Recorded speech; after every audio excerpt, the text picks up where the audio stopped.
taong biyaya ni Liza Soberano napunta na ngayon kay Bel Mariano. True kaya ang chika na may mga programa noon. Sana nagagawin si Liza Soberano.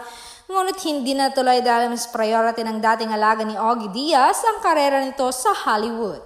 May mga endorsement din si Liza Soberano na hindi na siya nagparinyo dahil mas gusto ng dalaga na mas involved na siya sa mga gagawin nitong endorsement gaya na lang ng isang e-wallet apps kung saan mga output niya ang nasusunod.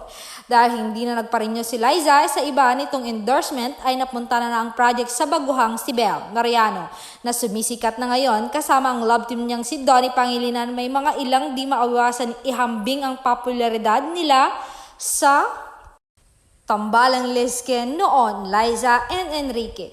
Sinusugalan na rin ng love team ng Don Bel ang kapamilya Big Bosses at hindi naman sila nabigo sa dalawa dahil patok at trending ang mga ginagawa nilang proyekto. Laman na rin ang love team ng dalawa sa mga TVC at print ads, effective endorser.